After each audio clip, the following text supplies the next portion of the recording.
जिना की सजा ये बताई गई है कि 100 कोड़े, वो भी किसके लिए? गैर शादीशुदा के लिए। लेकिन शादीशुदा के लिए 100 कोड़े नहीं है। अगर कोई शादीशुदा शख्स जिना करता है तो उसकी सजा यह है कि अगर मर्द है शादीशुदा तो उसको पत्थरों से मारा जाएगा और दौड़ा दौड़ा के मारा जाएगा, और अगर औरत है शादीशुदा तो उसको जमीन में सीने के बराबर गाड़कर उसके सरों पर पत्थर उस वक्त तक मारा जाएगा जब तक कि वो मर न जाए, उसकी रूह न निकल जाए। यह है शादीशुदा जिनाकारों की सजा। हमारे मुआशरे में ये पनप रहा है, बड़े जोरों शोर के साथ जिनाकारी और अय्यारी और मक्कारी हो रही है। मेरे भाइयों, अगर इस पर कदगन न लगाई गई, इस पर रोक न लगाई गई, तो ये मुआशरा बहुत तेजी के साथ बर्बादी की तरफ चला जाएगा। मेरे भाइयों, डरो अल्लाह की तरफ से, कहीं पत्थरों की बारिश न हो जाए, कहीं हम हलाक और बर्बाद न कर दिए जाएं। जिस बस्ती में जिनाकारी आम हो जाती है, अल्लाह की रहमत उस बस्ती से रोक ली जाती है। हम अपनी बस्ती पर गौर करें। मदरसा बनाया, कमेटी है ना, एक और कमेटी बनाओ जो नजर रखे। लड़की पढ़ने जा रही है तो किसके साथ जाती है, किसके साथ आती है, कितने बजे जाती है, स्कूल की छुट्टी कितने बजे हो रही है, किस स्कूल में पढ़ रही है। मां बहन बेटियों की इज्जत की खातिर आपको यह कमेटी बनाना पड़ेगी। कुरान कहता है तुम में जो गैर शादीशुदा हैं उनकी शादियां करा दो। वअनकिहुल अयामा मिनकुम, जो गैर शादीशुदा हैं तुम उनकी शादियां करा दो। पूरे गांव, बस्ती और समाज को कहा जा रहा है ये ढूंढो कि कौन गैर शादीशुदा है, बालिग हो चुका है, और लड़का हो या लड़की, शादियां करा दो। ये पूरे समाज की जिम्मेदारी है। अरे फला की बेटी बड़ी हो गई है, सोचता ही नहीं। इंसानियत की इसी सबसे खतरनाक किस्म के बारे में कुछ बताना चाहता हूं आपको।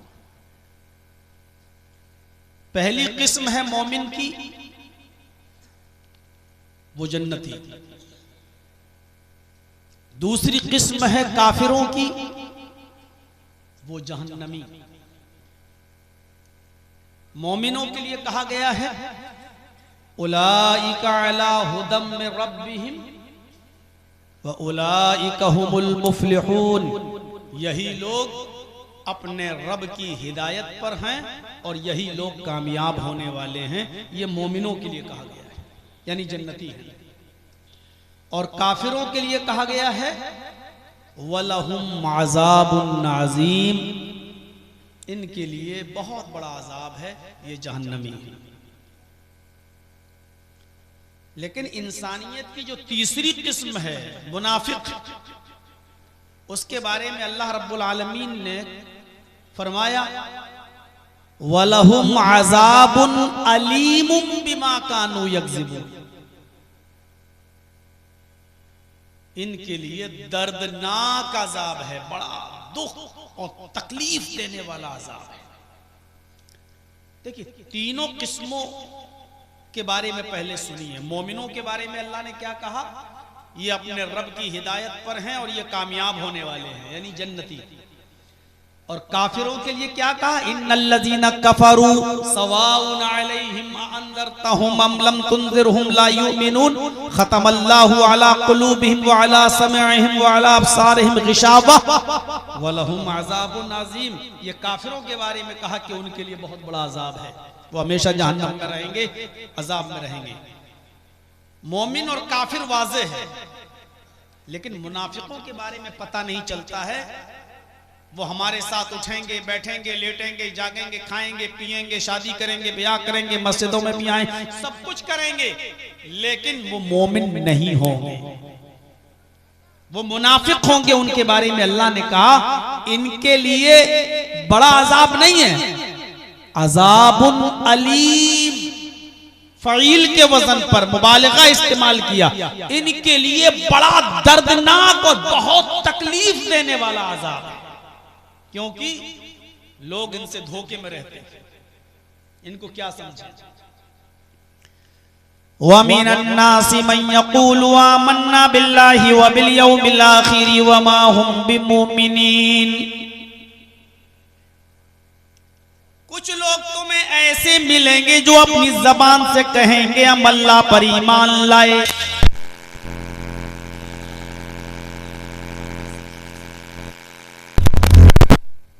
वो कहेंगे हम अल्लाह को मानते हैं, हम रसूल को मानते हैं, हम तक़दीर को मानते हैं, हम जन्नत को मानते हैं, हम जहन्नम को मानते हैं, हम फरिश्तों को मानते हैं, इकरार करेंगे। मन यक़ूलु आमन्ना बिल्लाहि व बिल यौमिल आखिर, और वो कहेंगे हम क़यामत के दिन पर भी ईमान रखते हैं। लेकिन अल्लाह ने फरमाया वमा हुम बिमुमिनीन,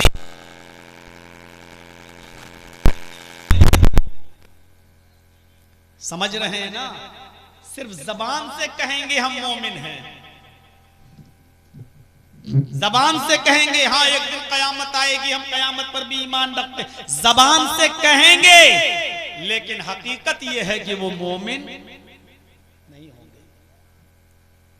युखादिऊन अल्लाह वल्लज़ीना आमनू, वो अल्लाह को धोखा देने की कोशिश करेंगे, वो मोमिनों को धोखा देना चाहेंगे।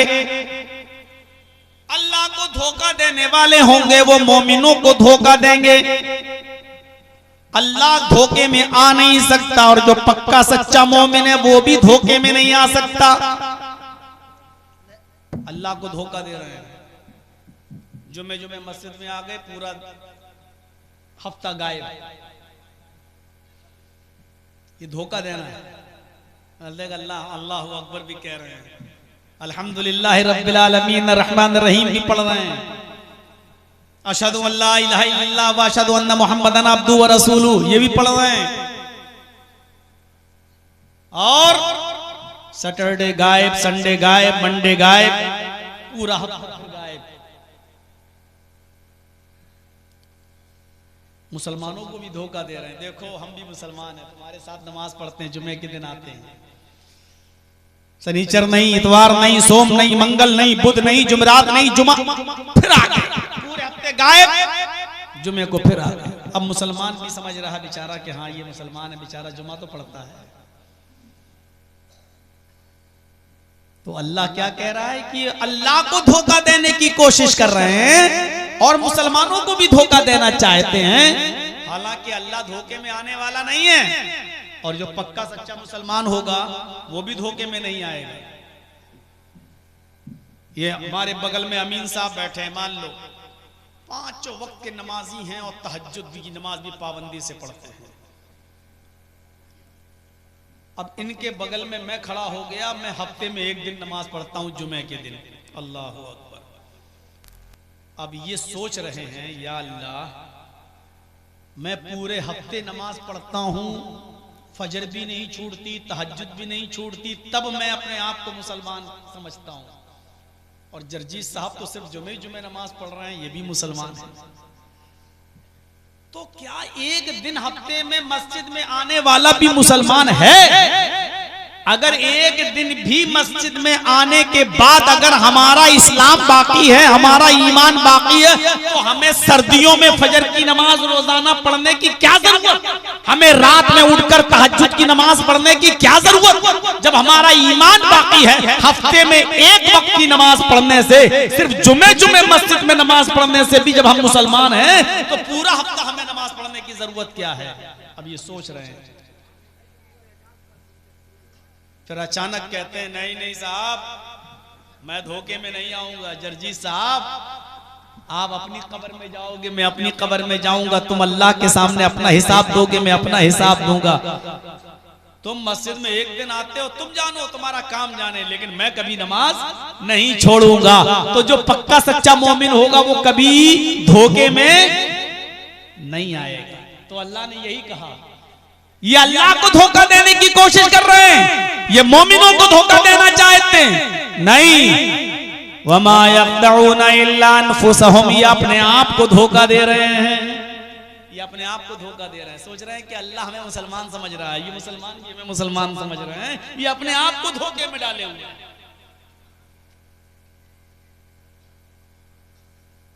क्या कहा?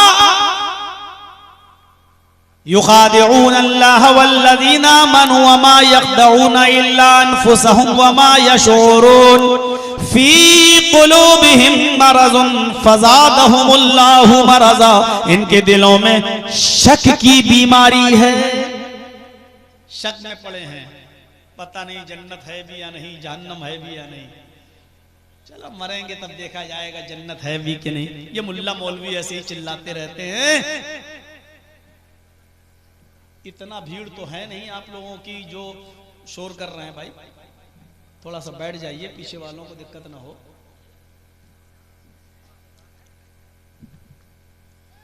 एक तो सबसे लास्ट में ढकेले गए हैं और फिर भी थोड़ी देर बैठ के आप सुन नहीं पा रहे हैं इत्मीनान से। तो मेरे भाइयों गौर से सुनिए, अभी मैं मुनाफिकत की अलामतें बतला रहा हूं। ये लोग कौन हैं? इनके दिलों में शक की बीमारी है, पता नहीं जन्नत है भी या नहीं, जहन्नम है भी कि नहीं, अरे हम कब्र में अजाब होगा भी या नहीं।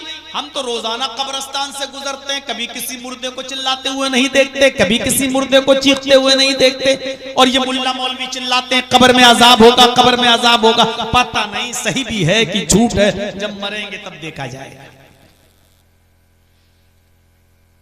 फी कुलूबिहिम मरदुन, इनके दिलों में बीमारी है शक की। फज़ादहुमुल्लाहु मरज़ा, तो अल्लाह ने उस बीमारी को और ज्यादा बढ़ा दिया। वलहुम अज़ाबुन अलीम, इनके लिए अल्लाह की यहां दर्दनाक और तकलीफ देह अजाब है, बहुत तकलीफ देने वाला अजाब। क्यों? क्योंकि लोग इनसे धोखा खाते हैं। एक तरफ काफिर है, उससे हम धोखा नहीं खाते, हम जानते हैं कि काफिर है, ये हमारा दुश्मन है, हम उससे धोखा नहीं खाते। लेकिन जिसके बारे में पता ही नहीं कि वो मोमिन है कि काफिर है, बीच का है, पता ही नहीं चल रहा है कि असली शक्ल इसकी क्या है, उससे हम धोखा खा जाते हैं। पता नहीं ये हमारे मतलब का है, ये हमारा विरोधी है, हमारा दोस्त है, ये हमारा मुखालिफ है। कुरान ने कहा है ये मस्जिदों में भी आएंगे, अपनी जबान से भी बोलेंगे अल्लाह पर ईमान, कयामत पर ईमान, लेकिन अल्लाह कह रहा वो मोमिन नहीं होंगे, मोमिन नहीं। आपने देखा होगा जो आप लोगों में, हमारे समाज में जो लोग पैदा हुए हैं, इसी समाज में सिर्फ जुमे के दिन नमाज पढ़ते हैं, लेकिन अपने बेटों की और अपनी बेटियों की शादी किस में करते हैं? मुसलमानों ही में करते हैं। कारोबार किस में करते हैं? हम ही लोगों में करते हैं। उठेंगे, बैठेंगे, लेटेंगे, सोएंगे, जाएंगे, जागेंगे, खाएंगे, पिएंगे, शादियां ब्याह सब अपने मुआशरे और समाज में करेंगे, लेकिन हाल उनका ये होगा कि अपनी जबानों से अल्लाह अल्लाह भी कहेंगे, हालांकि वो मोमिन नहीं होंगे, दिल से वो अल्लाह पर ईमान रखने वाले नहीं होंगे।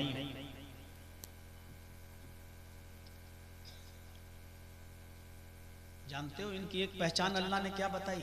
ये पहचान अगर किसी मुसलमान के अंदर है, हमारे और आपके अंदर, तो समझ लो कि मुनाफिकत है हमारे और आपके अंदर मुनाफिकत है। पहचान सुनिए क्या बताई अल्लाह ताला ने इन मुनाफिकों की।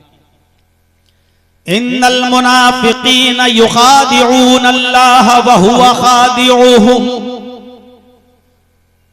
मुनाफिक अल्लाह को धोखा देना चाहता है, हालांकि वो अपने आप को धोखा देता है। अब पहचान देखिए,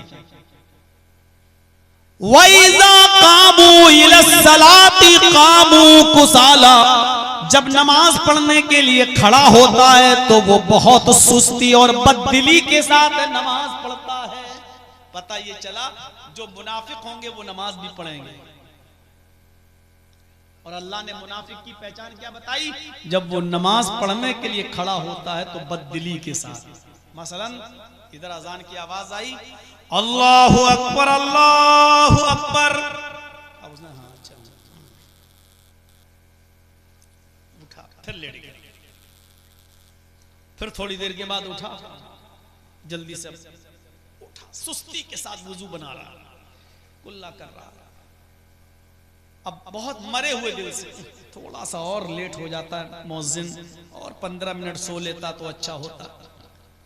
और अब मस्जिद में जा रहा है, 2 रकात निकल गई, 3 निकल गई।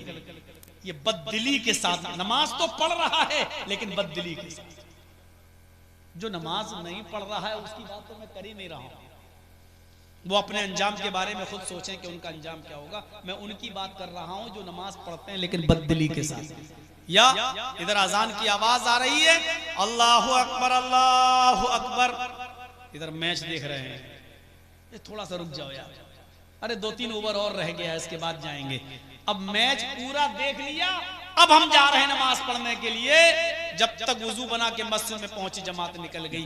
ये है बददिली के साथ नमाज पढ़ने वाला, ये मुनाफिकत है, मुनाफिकत। हमारी दुकान है कपड़े की, एक मिसाल दे रहा हूं, अजान की आवाज आई, 2-3 कस्टमर बैठे हुए हैं। अब हम अच्छा चलो भाई जल्दी करो, अजान हो गई, नमाज पढ़ने जा रहे हैं। अब कपड़ा दिखाने में लग गए, दूसरे को भी कपड़ा दिखा रहे हैं। अच्छा ठीक है, इन दोनों कस्टमरों को पहले निपटा दूं, उसके बाद जाता हूं नमाज पढ़ने। अब दोनों कस्टमरों को कपड़ा खरीद देने में, बताने में इतनी देर लगा दी कि मस्जिद में पहुंचा, जमात निकल गई। ये है बददिली के साथ नमाज पढ़ना, और ये मुनाफिकत है, मुनाफिकत। ये आदमी ना मोमिन है ना काफिर है, बीच वाला है। हम धोखे में पड़ जाते हैं ऐसे लोगों से। हाँ ये भी मुसलमान है भाई, नमाज पढ़ रहा, देर से सही लेकिन आ तो रहा है मस्जिद में। इन्नल मुनाफिकीन युखादिऊन अल्लाह व हुवा खादिऊहुम। मुनाफिक अल्लाह को धोखा देना चाहता, हालांकि वो अपने आप को धोखा दे रहा है। वइज़ा कामू इलस्सलाति कामू कुसाला, जब वो नमाज पढ़ने के लिए खड़ा होता है तो बहुत ही सुस्ती के साथ, बददिली के साथ नमाज पढ़ता है। और जब नमाज पढ़ता है तो युराऊनन नास, लोगों को दिखाने के लिए नमाज पढ़ता है। अब जुमे के दिन मस्जिद में नमाज पढ़ने गया तो इसलिए गया कि मोहल्ले वाले कहेंगे देखो जुमे तक की नमाज नहीं पढ़ता है। एक जुमा पढ़ा, पूरे हफ्ते नहीं आया, जुमे के दिन आया, वो भी ये सोचकर अगर हम जुमे की भी नमाज नहीं पढ़ेंगे तो लोग क्या कहेंगे, देखो यार वो जुमे तक की नमाज नहीं पढ़ता। जर्जी साहब ने अजान सुनी, मस्जिद में चले गए नमाज पढ़ने के लिए। क्यों गए? इतने बड़े मौलाना, लोग कहेंगे देखो अजान सुनकर भी मस्जिद में नमाज पढ़ने नहीं जा रहा, इसलिए जर्जी साहब मस्जिद में नमाज पढ़ने चले गए। एक हाजी साहब ने जल्दी से दुकान बंद की, अजान की आवाज सुनी, मस्जिद में चले गए। क्यों? लोग कहेंगे देखो हज करके आया है, इतनी लंबी दाढ़ी रख लिया फिर भी नमाज नहीं पढ़ रहा। नमाज पढ़ते हैं लेकिन लोगों को दिखाने के लिए। ये कौन है? मोमिन नहीं है। ये कौन है? मुनाफिक है। जरा सोचिएगा, कहीं ऐसा तो नहीं जर्जी साहब जो बातें बोल रहे हैं वो हमारे ऊपर ही पूरी उतर रही हो। हर आदमी सोचे, मैं किसी एक पर नहीं ढल रहा हूं, इसमें हम मौलवी भी शामिल हैं, इसमें हम उलमा भी शामिल हैं। मौलवी कोई फरिश्ते नहीं होते हैं, दूध के धुले नहीं होते हैं, वो भी इंसान होते हैं। गौर से सुनिए, इनकी पहचान यह है कि जब भी नमाज पढ़ने खड़े होते हैं तो बददिली के साथ, सुस्ती और काहिली के साथ नमाज पढ़ते हैं और लोगों को दिखाने के लिए नमाज पढ़ते हैं। ये है इनकी पहचान। और जानते हो पहचान इनकी? अल्लाह के नबी सल्लल्लाहु अलैहि वसल्लम ने फरमाया कि मुनाफिकों के ऊपर ईशा की नमाज और फजर की नमाज बोझल होती है, भारी होती है, सकील होती है। वो ईशा की नमाज में सुस्ती करते हैं और फजर की नमाज में सुस्ती करते हैं। जो आदमी फजर की नमाज देर से पढ़े और रोजाना देर से पढ़े, समझ लो कि वो आदमी के अंदर मुनाफिकत है, ईमान नहीं, निफाक उसके अंदर दाखिल हो गया। जो पढ़ता ही नहीं उसके बारे में मैं बोल ही नहीं रहा हूं। आज मुझे माफ कर दें वो लोग जो बिल्कुल नमाज नहीं पढ़ते, मैं उनके बारे में, वो अपने खुद सोच लें। जब नमाज पढ़ने वालों के बारे में यह बयान हो रहा है तो जो पढ़ते ही नहीं है उनका हाल क्या होगा, वो अपने बारे में थोड़ा सोच लें। जो ईशा की और फजर की नमाज में सुस्ती करते हैं। अब एक वाकया मैं आपके सामने सुनाने जा रहा हूं। बेटा बैठ जाओ ना, ऐसा जुमला बोलूंगा फिर शर्म की वजह से उठ ही नहीं पाओगे, फिर यहीं पेशाब करोगे। ये अच्छी बात नहीं है बीच बीच से उठना। जब आपको ज्यादा पेशाब आता है तो पहले ही पीछे बैठना चाहिए। अभी कोई ऑर्केस्ट्रा आ जाए नाचने वाली तो पेशाब भी रुक जाएगा, लैट्रिन भी रुक जाएगी। दुनिया में सबसे अच्छी आवाज कुरान की आवाज है, उसको सुनते वक्त ये क्या हो जाता है। मेरे भाइयों सुनिए, हजरत उमर फारूक रजी अल्लाह तआला अन्हु के जमाने में, उमर फारूक रजी अल्लाह तआला अन्हु जब गश्त करते थे तो कभी इस शहर, कभी उस शहर, कभी उस शहर, कभी उस शहर। एक मर्तबा जब किसी दूसरे शहर में पहुंचे मदीना के अलावा, तो वहां फजर की नमाज जब पढ़ने के लिए गए तो सब लोग आ गए मस्जिद में।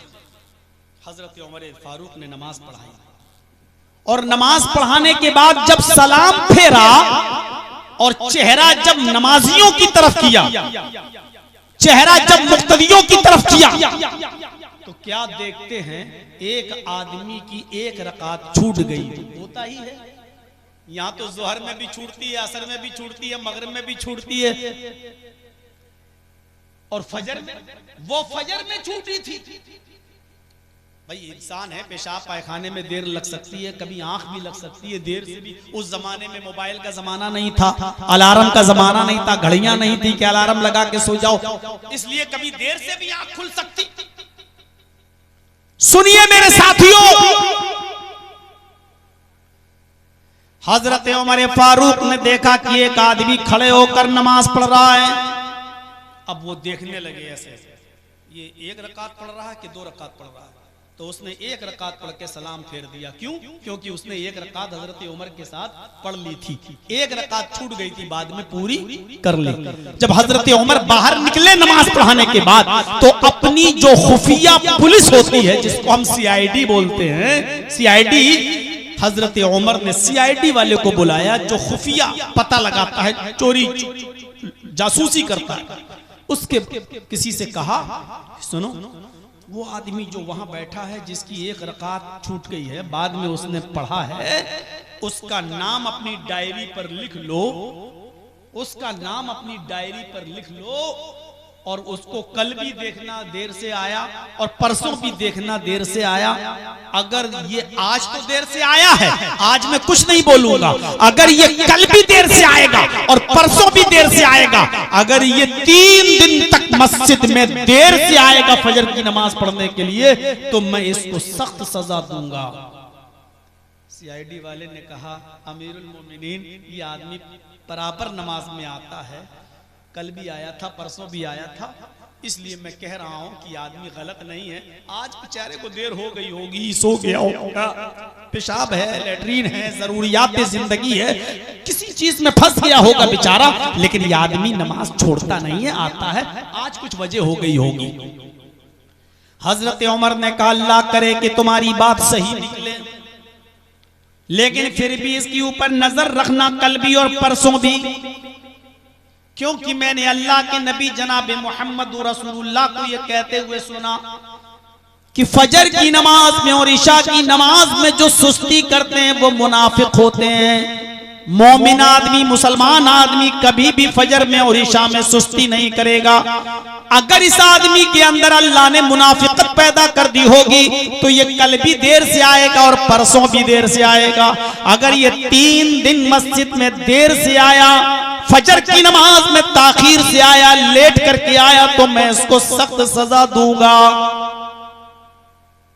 अब अंदाजा लगाइएगा, हम और आप मोमिन कहलाने के लायक हैं। हम सिर्फ एहसास पैदा कर रहे हैं, हम किसी को काफिर नहीं कह सकते। इतनी जर्जीस में हिम्मत नहीं है कि वो किसी पर कुफ्र का फतवा लगा दे। लेकिन हम इन वाकयात की रोशनी में ये पूछना चाहते हैं कि वो एक दिन लेट हुआ था तो डायरी में नाम लिखवा दिया गया, जो पूरे हफ्ते मस्जिद में ना आए उसके बारे में क्या ख्याल किया जाए। और बहुत से लोग तो जुमा तक नहीं पढ़ते हैं, उनके बारे में क्या तसव्वुर किया।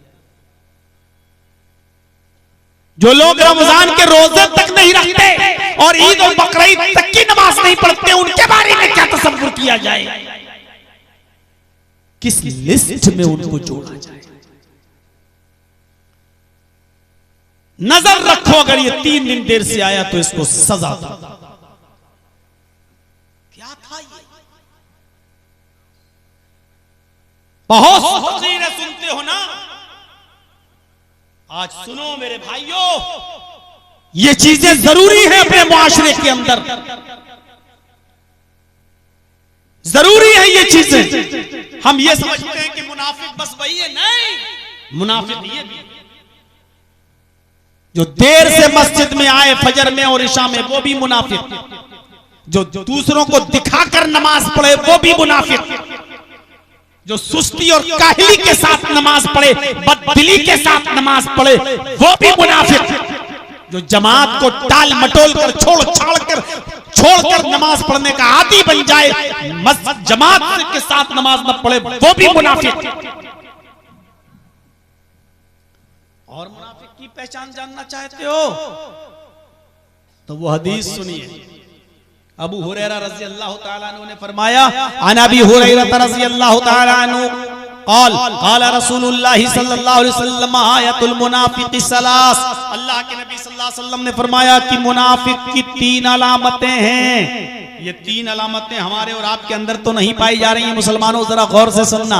अल्लाह के नबी सल्लल्लाहु अलैहि वसल्लम ने फरमाया कि मुनाफिक की 3 अलामतें हैं। पहली अलामत क्या है? इज़ा हद्दसा कज़ब, जब वो बात करता है तो झूठ बोलता है। झूठ बोलने वाला भी मुनाफिक। हम में और आप में तो कोई झूठ बोलने वाला होगा नहीं। मौलवी साहब, अगर लिस्ट देखोगे ना तो मौलवी लोग सबसे ज्यादा झूठ बोलने वाले निकलेंगे, इसमें कोई शक नहीं। मैंने पहले ही कहा था कि मौलवी फरिश्ता नहीं होता। इज़ा हद्दसा कज़ब, जब भी बात करेगा तो झूठ बोलेगा। और जानते हो झूठे की एक पहचान भी बताई अल्लाह के रसूल ने, जो हर बात पे कसम खाए वो भी झूठा। बहुत ज्यादा कसमें खाए, अल्लाह की कसम, हर बात अल्लाह की कसम, अल्लाह की कसम, अल्लाह की कसम। स्टेजों पर भी जो बहुत ज्यादा कसमें खाए,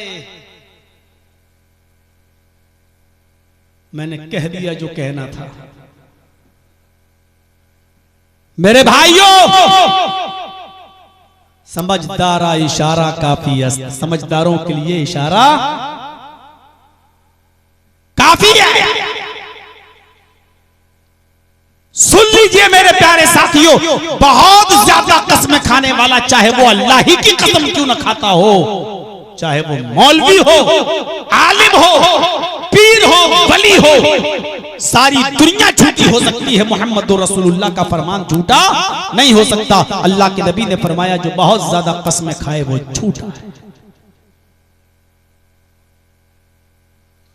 अरे हो गई एक आध बार कसम पूरे दिन में, हर बात पे कसम, हर बात पे कसम। दुकान खोले बैठे जर्जी साहब, मोबाइल की दुकान, अटैची की दुकान, कपड़े की दुकान, अल्लाह की कसम भाई इसमें मार्जिन बहुत कम है, कुछ नहीं बच रहा है, 7-10 रुपए बच रहे हैं, सिर्फ हम 10 रुपए भी नहीं कमाए, अपने बीवी अरे अल्लाह की कसम भाई कपड़ा बहुत अच्छा, अरे अल्लाह की कसम अपनी औलाद की कसम खा के कह रहे हैं कि बिल्कुल। जो बहुत ज्यादा कसमें खा खा कर बात करे, कपड़ा उससे बिल्कुल मत खरीदिए, समझ लीजिए कि वो झूठा है। यह आदमी बहुत बड़ा झूठा है, बहुत बड़ा। और झूठ मुनाफिकत पैदा करता है इंसान के अंदर, मुनाफिकत। अल्लाह के नबी जनाब मोहम्मद रसूलुल्लाह सल्लल्लाहु अलैहि वसल्लम के पास एक शख्स आता है, सुनन दारमी की रिवायत है, सुनते जाइएगा मेरे भाइयों, बड़ी मुबारक हदीस सुनाने जा रहा हूं। वो आदमी आया और आने के बाद कहता है कि मैं नया नया मुसलमान हूं अल्लाह के रसूल। आपने कहा मुबारक हो इस्लाम तुम्हें। उसने कहा आमीन। अय अल्लाह के रसूल, मेरे अंदर 4 बुराइयां पाई जाती हैं, इन बुराइयों में से एक बुराई छोड़ सकता हूं आपके कहने के मुताबिक। 4 बुराइयां पाई जाती हैं मेरे अंदर, लेकिन एक बुराई छोड़ सकता हूं बस। अगर आप हमसे कहेंगे कि मौलाना जर्जी साहब मेरे अंदर इतनी बुराइयां हैं, मैं एक छोड़ूं, तो मैं कहूंगा भाग, छोड़ना हो तो सब छोड़, एक छोड़ देगा बाकी सब करेगा। ऐसे छोड़ने से क्या फायदा? कोई कहे कि मैं चोरी भी करता हूं, मैं ये भी करता हूं, मैं ये भी करता हूं, मैं ये भी करता हूं, आप बताइए एक छोड़ दूं तो मैं क्या कहूंगा? बे पागल है क्या? एक छोड़ के क्या फरिश्ता बनना चाहता है तू? लेकिन अल्लाह के रसूल की हिकमत देखिए, दानाई देखिए, होशियारी देखिए, सलाहियत देखिए, काबिलियत देखिए। उसने कहा मैं नया मुसलमान हूं और मेरे अंदर 4 बुराई पाई जाती है, लेकिन आप कहेंगे तो एक छोड़ दूंगा, 4 नहीं छोड़ सकता, एक छोड़ दूंगा। आपने कहा अच्छा ये बताओ कि क्या बुराई पाई जाती है? बुराइयां तो बताओ पहले क्या है। उसने कहा अल्लाह के रसूल, मैं शराब पीता हूं। सबसे पहले बुराई क्या बताई? शराब। आपने कहा अच्छा दूसरा गुनाह? उसने कहा अल्लाह के रसूल, मैं जिना भी करता हूं। जिना आपके इलाके में तो होता नहीं होगा। अरे क्या बात कर रहे हो मौलाना साहब, यहां तो 5-5 बच्चों की अम्मा दूसरों के साथ भाग जाती है बच्चों को छोड़ के। क्या बात कर रहे हैं आप? हमारी सोसाइटी में जिना बहुत आम हो गया है और लोग अब इसको जिना समझते कहां, अब तो इसको शाही शौक समझने लगे, ये बादशाहों वाला शौक समझने लगे हैं। जैसे कभी नवाबों वाली जिंदगी थी ना, लोग कहते थे कि 300-300 महारानियां रखते थे, ये शौक हो गया है आज के जमाने में। उसने कहा अल्लाह के रसूल, मेरे अंदर एक बुराई है कि मैं शराब पीता हूं, और शराब पी के जब नशा आता है तो नशे में मैं जिना भी करता हूं। मेरी एक गर्लफ्रेंड है, ये तर्जुमा ज्यादा बेहतर रहेगा आज के मौजूदा जमाने के हिसाब से। मेरी एक दोस्त है, एक से है मेरे कनेक्शन, ताल्लुक है मेरा, मैं जिना भी करता हूं। आपने कहा अच्छा और तीसरी बुराई? कहा अल्लाह के रसूल, तीसरी बुराई यह है कि मैं चोरी भी करता हूं और ये सब काम मैं रात में करता हूं। आपने कहा 3 ही तो बताए, चौथा? का चौथा काम तो मैं दिन में भी करता हूं और रात में भी करता हूं, दिनों रात। का क्या? का मैं झूठ भी बोलता हूं। 4 गुनाह बताए उसने। फिर से सुनिए, मैं रात में चोरी करता हूं, मैं रात में शराब पीता हूं, शराब के नशे में जब शराबोर हो जाता हूं, धुत हो जाता हूं, तो मैं जिना भी करता हूं। जब नशा उतर जाता है तो रात के अंधेरे में मैं चोरी भी करता हूं, और चौथा गुनाह यह है कि मैं झूठ भी बोलता हूं। अल्लाह के नबी ने कहा अच्छा 4 गुनाह हैं तुम्हारे अंदर, बुराइयां, एक छोड़ सकते हो। कहा अच्छा तुम झूठ छोड़। हंसने लगा, बड़ी तेज हंसता है। झूठ? अरे आपने तो बहुत आसान बुराई बता दी है। अगर आप कहते चोरी छोड़ो तो मेरे लिए मुश्किल होता, क्योंकि घर का गुजर बसर चोरी में चलता। आपने चोरी नहीं छोड़वाई। चलो जिना कहते तो मुश्किल होता, क्योंकि वो लड़की हमें छोड़ नहीं सकती, बड़ा इश्क है उससे हमें, हम भी उसके बिना नहीं रह सकते, वो भी हमारे बिना नहीं।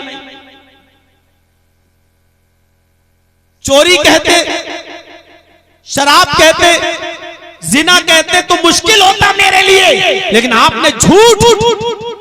और सुनो सुनदारवी के अल्फाज, हाथ अपना हाथ बढ़ाइए अल्लाह के रसूल। आपने बढ़ाया, उसने अपना हाथ अल्लाह के नबी के हाथ पर रखा और कहा मैं आपके हाथ पर हाथ रखकर बैत करता हूं और अल्लाह को की कसम खाकर कहता हूं कि मैं झूठ नहीं बोलूंगा। अल्लाह के रसूल ने कहा अल्लाह तुझे तेरी बात में सादिक रखे, सच्चा उतारे, पूरा करे, तुझे अपनी बात पूरा करने की तौफीक दे।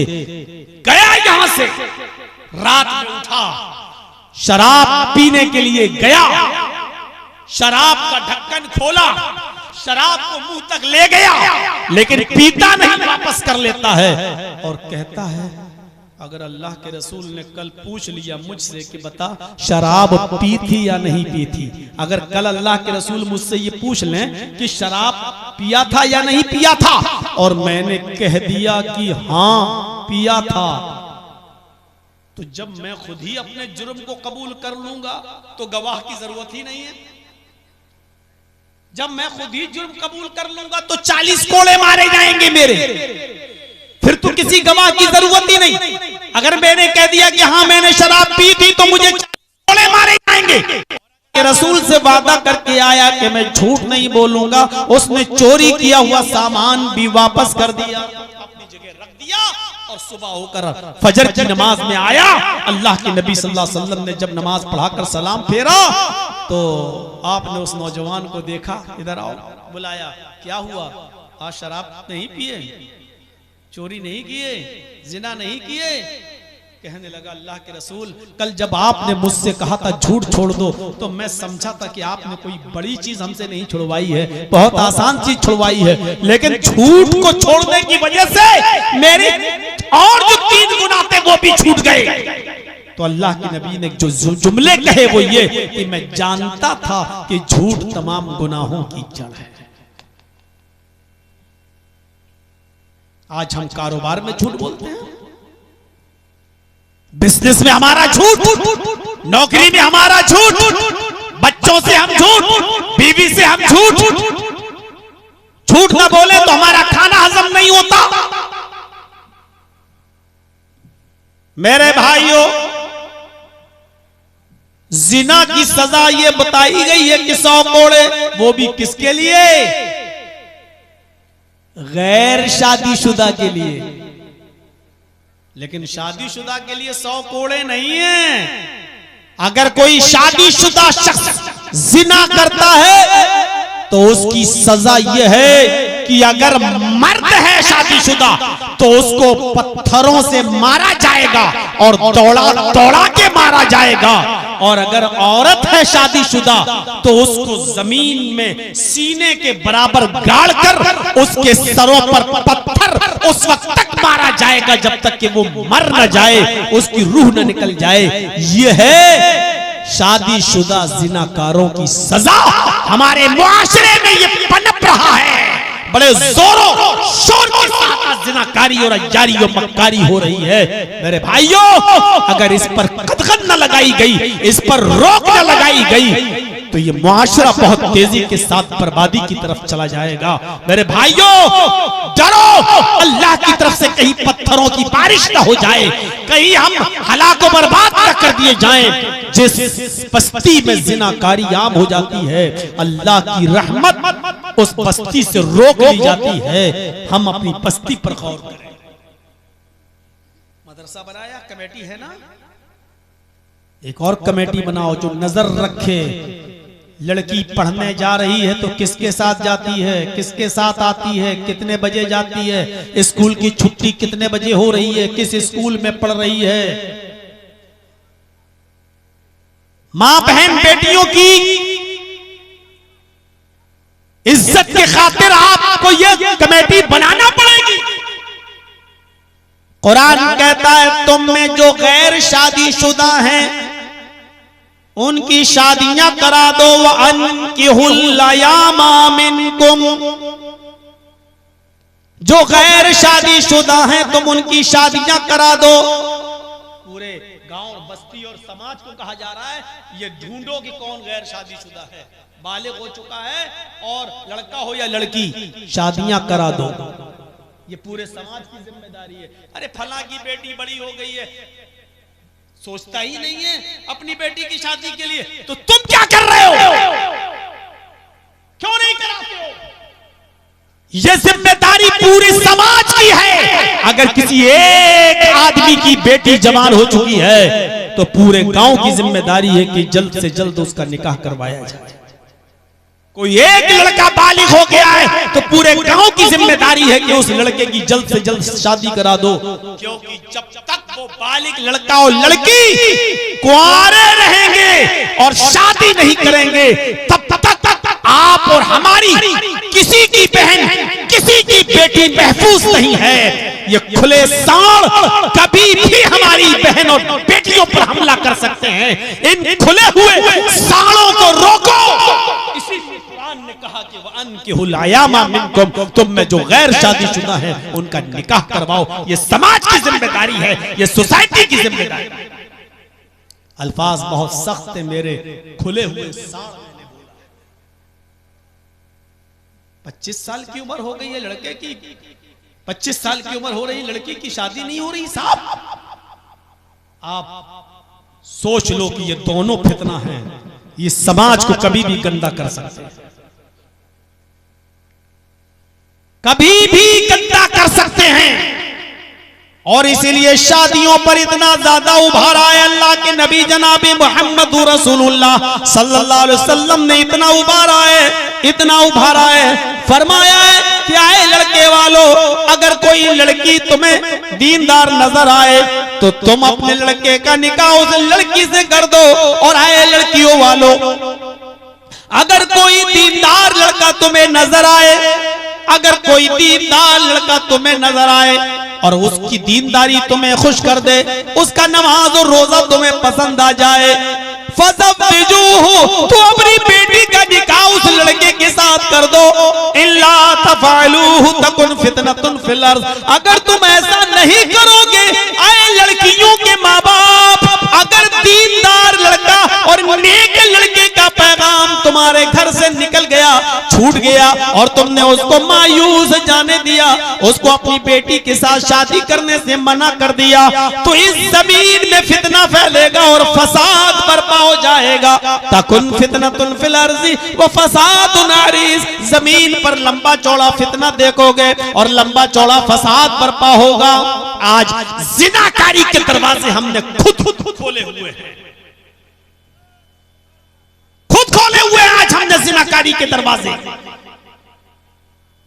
लड़कियों के हाथों में मोबाइल हमने दे रखा है, खुली हुई इजाजत हमने दे रखी है, घर से निकलने की इजाजत खुले तौर पर हमने दे रखी है।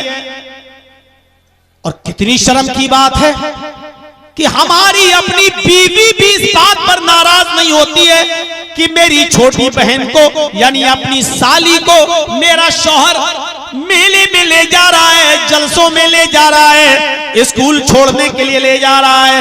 न बाप के ऊपर कोई फर्क पड़ता है, खुद हमारी बीवी के ऊपर भी फर्क नहीं पड़ता है। और लोगों सुन लो, मसला याद रखना, तुम्हारी बीवी की इजाजत के बावजूद और तुम्हारे ससुर की इजाजत के बावजूद भी तुम अपनी बीवी की बहन को यानी अपनी साली को अपनी बाइक पर बिठाकर न स्कूल छोड़ने जा सकते हो, न उसको मायके छोड़ने जा सकते हो, न ला सकते हो, न तुम अपनी साली के साथ बैठकर अपनी बीवी की मौजूदगी में भी उसके साथ खाना भी नहीं खा सकते हो। जो इस्लाम तुम्हारी बीवी की मौजूदगी में भी तुम्हारी साली के साथ बैठकर खाना खाने की इजाजत न देता हो, वो तुम्हारी बाइक पर बैठकर स्कूल छोड़ने की इजाजत कैसे देगा?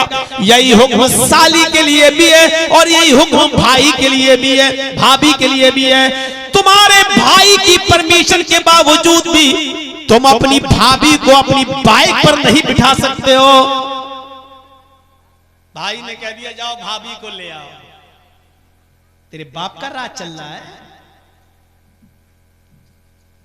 जिस भाभी के लिए देवर से इतना पर्दा बताया कि अल्लाह के नबी ने कहा या रसूल अल्लाह, सहाबी ने कहा, एक औरत ने पूछा अल्लाह के रसूल क्या देवर से भी मैं पर्दा करूं? तो अल्लाह के नबी कहते हैं अलहमुल मौत, देवर तो भाभी के लिए मौत है, देवर से तो सबसे ज्यादा पर्दा करना है। साली को अपने बहनोई से पर्दा है, चाहे बड़ा हो या छोटा, साली चाहे बड़ी हो या छोटी, उसको अपने बहनोई से भी पर्दा है। इसलिए कि तुम्हारी बीवी के इंतकाल के बाद साली से निकाह करना जायज हो जाता है मेरे भाइयों, और जिससे निकाह करना जायज हो उस औरत को उससे पर्दा भी करना है। मेरे प्यारे भाइयों, आज जिनाकारियों मक्कारी के दरवाजे हमने खुद खोले हैं। हजरत ज़करिया अलैहिस्सलातु वस्सलाम को देखो, उन्होंने मरियम के पास मस्जिद के मेहराब में जब बेमौसम फल देखा तो पूछा अन्ना लकी हाज़ा, आए मरियम ये फल तेरे पास कहां से आए, कहां से आए? वो मरियम जिन्होंने ईसा अलैहिस्सलाम को अपने पेट से पैदा किया, वो मरियम जिन्होंने बगैर शौहर के बेटा दिया, वो मरियम जिन्होंने बगैर शौहर के ईसा को जना, वो मरियम वो ईसा जो बगैर बाप के अपनी मां मरियम के पेट से बाहर आए, वो मरियम जिनकी पाक दामनी का ऐलान अल्लाह रब्बुल आलमीन ने किया, जिनके पाक और साफ होने का और पाक और साफ होने की गवाही अर्श वाले ने दी, उस मरियम से पूछा जा रहा है, आए मरियम ये बेमौसम फल तेरे पास कहां से आए? तो हजरत मरियम जवाब देती है, काल दिया काल हुआ मिन इंदिल्लाह, ये सारे के सारे फल अल्लाह के पास से आए। जब मरियम से सवाल किया जा सकता है तो हमारी बेटियों से क्यों नहीं पूछा जा सकता है? हमारी लड़कियों से और हमारी बहनों से सवाल क्यों नहीं किए जा सकते हैं? जिनाकारी के दरवाजे हमने खुद खोले हैं। तो मुनाफिक की पहली पहचान ये बताई, इज़ा हद्दसा कज़ब, जब बात करता है तो झूठ बोलता है। और दूसरी पहचान बताई, व इज़ा वादा खलफ, जब वादा करता है तो वादा खिलाफी करता है। यहाँ जितने बैठे हैं कोई वादा खिलाफी तो करता नहीं होगा, माशाअल्लाह सब मोमिन हैं। वादा खिलाफी, किसी से वादा कर दिया और मुकर गए।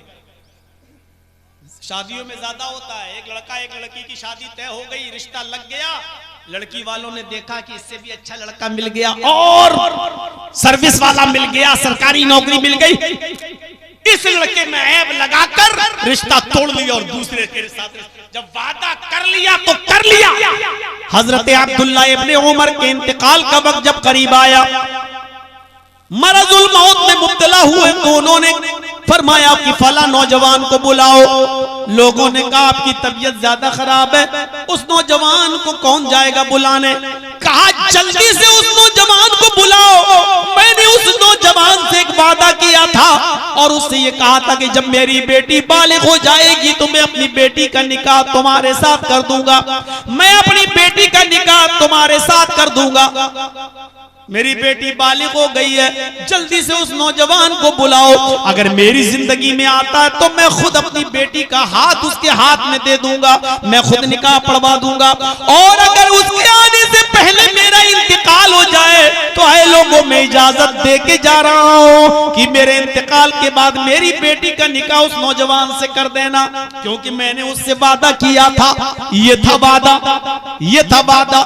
हजरत उमर ने एक ईसाई से जिसको कत्ल की सजा थी उसकी गर्दन उड़ाना फर्ज था, हजरत उमर फारूक ने उसकी गर्दन जब उड़ाना चाही तो जोर जोर से चिल्लाने लगा, पानी पानी पानी, मुझे प्यास लगी है। हजरत उमर ने कहा लोगों इस आदमी को जरा पानी ला कर दे दो, ये आदमी प्यासा है, ऐसा ना हो कि मैं इसकी गर्दन उड़ा दूं और लोग बाद में ये कहें कि उमर ने किसी को पानी पीने तक की मोहलत नहीं दी, इसको पानी पिला दो, ये पानी पानी चिल्ला रहा है। जब उसको पानी दिया गया तो वो पानी पी नहीं रहा है। हजरत उमर ने कहा तूने पानी मांगा, मैंने तुझे पानी दे दिया।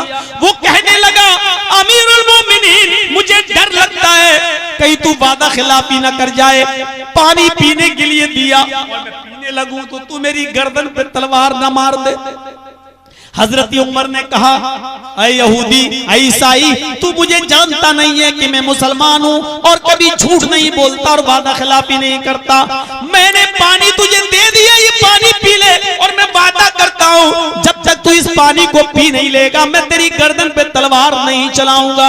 उसने फौरन पानी का गिलास उठाकर जमीन पर फेंक दिया और कहा कि उमर मैं जानता हूँ कि मुसलमान कभी झूठ नहीं बोलता और मुसलमान कभी वादा खिलाफी नहीं करता। अभी अभी आपने मुझसे वादा किया है कि जब तक तू उस पानी को पी नहीं लेगा जो तेरे हाथ में है मैं तेरी गर्दन पे तलवार नहीं चलाऊंगा। मैंने वो पानी फेंक दिया, ना मैं वो पानी पीऊंगा और ना आपकी तलवार मेरी गर्दन पर चलनी चाहिए। हजरत उमर ने कहा इसको छोड़ दो क्योंकि मैंने इससे वादा किया था, मुझे डर लगता है इसकी गर्दन अगर मैं उड़ा दूं तो अल्लाह के यहाँ मैं मुनाफिक बनकर न उठाया जाऊं, क्योंकि वादा खिलाफी के जुर्म में कहीं मैं मुनाफिक न बन जाऊं। हजरत उमर ने अपना वादा पूरा किया और जब वादा पूरा किया तो उसने भी देखा कि उमर ने जब वादा पूरा किया तो वो भी इस्लाम ले आया और वो भी मुसलमान हो गया।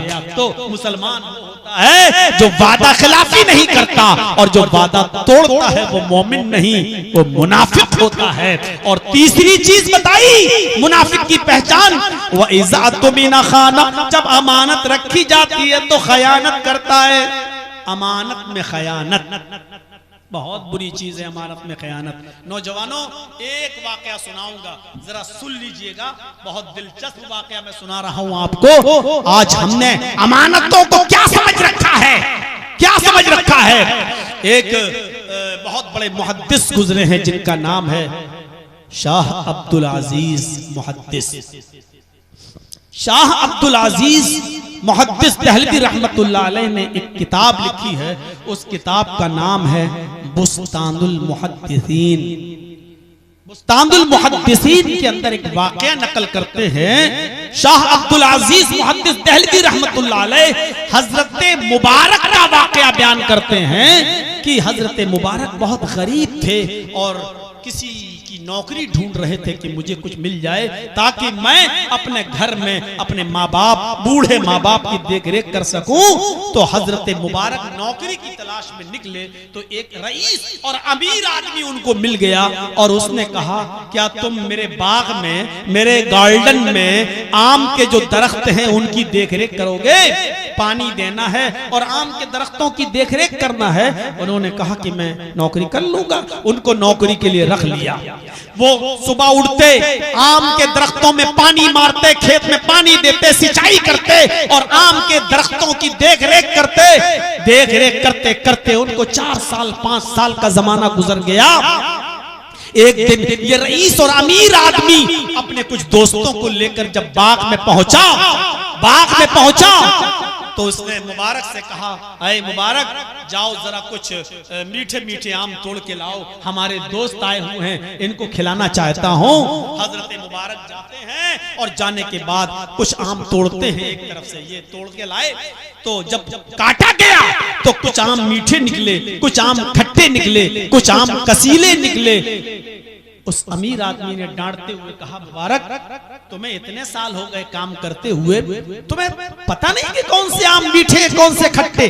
तुम मेहमान के सामने मुझे जलील कर रहे हो। मैंने कहा मीठे मीठे आम लेकर आओ और तुम कच्चे, पक्के, खट्टे, मीठे, कसीले हर किस्म के आम उठा लाए। हजरत मुबारक ने जवाब दिया कि मेरे मालिक, मेरे आका, अल्लाह की कसम मुझे कोई तजर्बा नहीं है कि कौन सा आम मीठा है, कौन सा खट्टा है, कौन सा कसीला है, मुझे नहीं मालूम।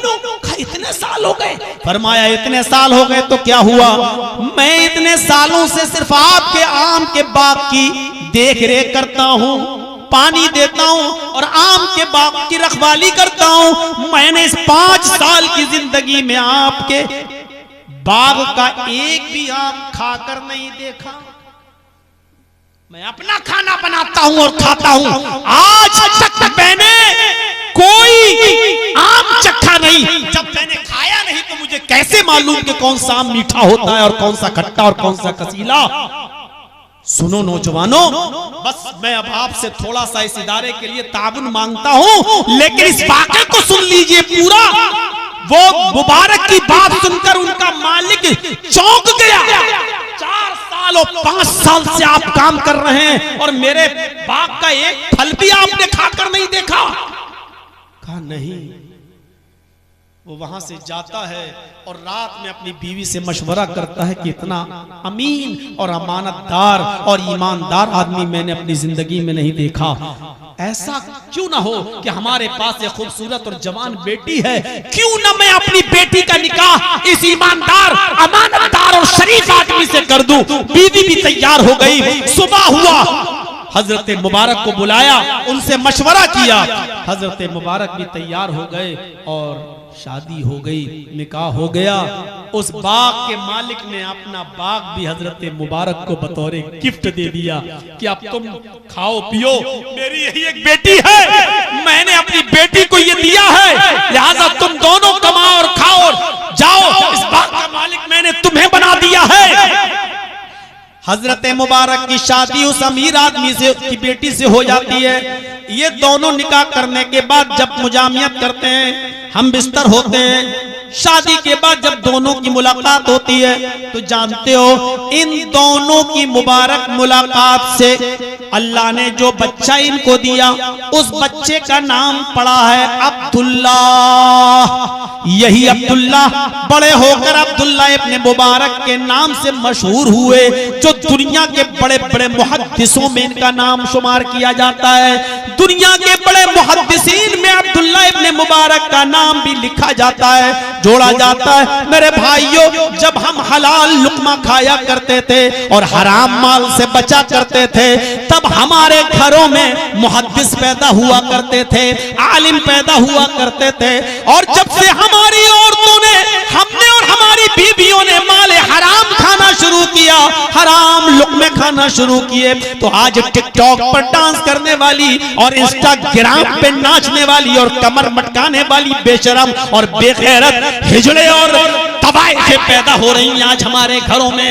आज ऐसी और नंगी लड़की आज हमारे घरों में पैदा हो रही हैं। ये है माले हराम के बुरे असरात और वो है हलाल रिज़्क़ के अच्छे असरात। अब्दुल्ला इब्ने मुबारक दुनिया के बड़े मुहद्दिसों में से एक मुहद्दिस बनते हैं, कहलाते हैं। इज़ा तुमिना खान, जब अमानत रखी जाए तो उसमें खयानत ना करे, तो इसलिए अमानतदार बनिए। अगर हम अमानतदार नहीं हैं तो हम मुनाफिक हैं, हम मोमिन नहीं हैं। ये तीन चीजें अपने जहन में रखिएगा।